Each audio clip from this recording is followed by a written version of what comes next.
बिस्मिल्लाह अर्रहमान अर्रहीम।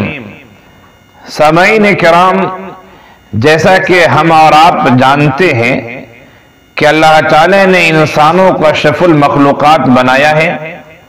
बहुत सारे इनामात, एजाजात और तकरीम की चीज़ें और बहुत सारे खसाइस अल्लाह ने इंसानों को इनायत फरमाए हैं। ये उसकी तरफ से इनाम है, बहुत बड़ी नेमतें हैं। इन नेमतों का जितना भी शुक्र अदा करें वो कम है। इन नेमतों को हम शुमार भी नहीं कर सकते हैं। इतनी नेमतें अल्लाह ने हमें इनायत फरमाई हैं। अल्लाहु अकबर। कुरान करीम का इरशाद है, व इन तउद्दू निअमतल्लाहि ला तुहसूहा। अगर तुम अल्लाह की नेमतों को शुमार करना चाहो तो शुमार भी नहीं कर सकते हो। हमें बहरसूरत अल्लाह का शुक्र अदा करना चाहिए, अल्लाह को याद रखना चाहिए, याद करना चाहिए। हमारे नबी करीम सल्लल्लाहु अलैहि वसल्लम ने तो हमें दुआ सिखाई है, अल्लाहुम्मा अइन्नी अला ज़िक्रिका व शुक्रिका व हुस्न इबादतिक। हमें तो अल्लाह से शुक्र पर, जिक्र पर, अच्छी इबादत पर मदद मांगनी चाहिए, ताउन की दरख्वास्त करनी चाहिए। अल्लाह को हमेशा याद करना चाहिए, इसलिए कि अल्लाह के एहसानात तो हमारे सर से लेकर पांव तक, हमारा ये वजूद भी है वो अल्लाह के एहसान का नतीजा है।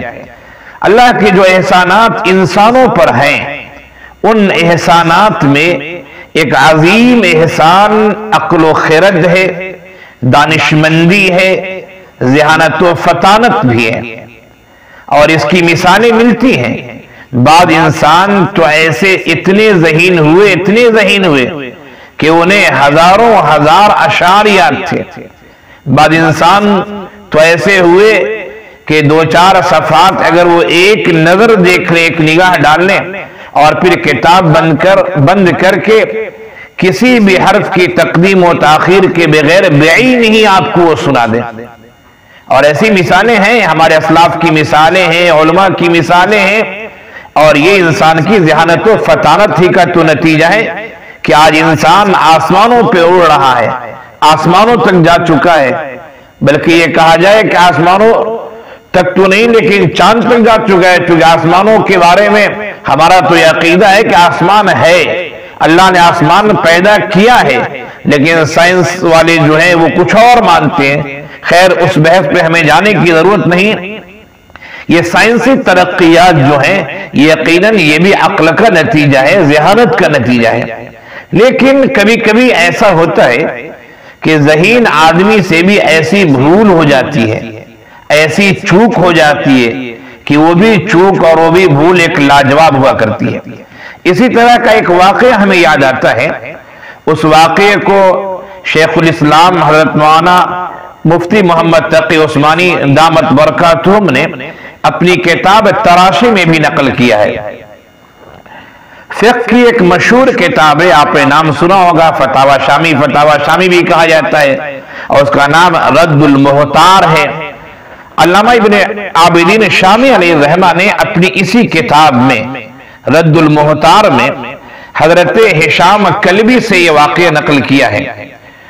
वो कहते हैं कि हिशाम कल्बी ने बताया, नकल किया कि मैंने एक बार हाफजे की तेजी का ऐसा सबूत दिया कि शायद ऐसी ज़हानत और ऐसी हाफजी की मिसाल कोई और न दे सके।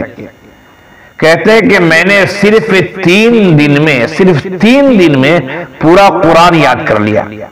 यकीनन ये ज़हानत और फतानत की एक आला मिसाल है। लेकिन वो खुद कहते हैं, हिशाम कल्बी खुद कहते हैं कि मुझसे एक दफा भूल भी ऐसी हुई कि शायद वैसी भूल किसी से न हुई होगी।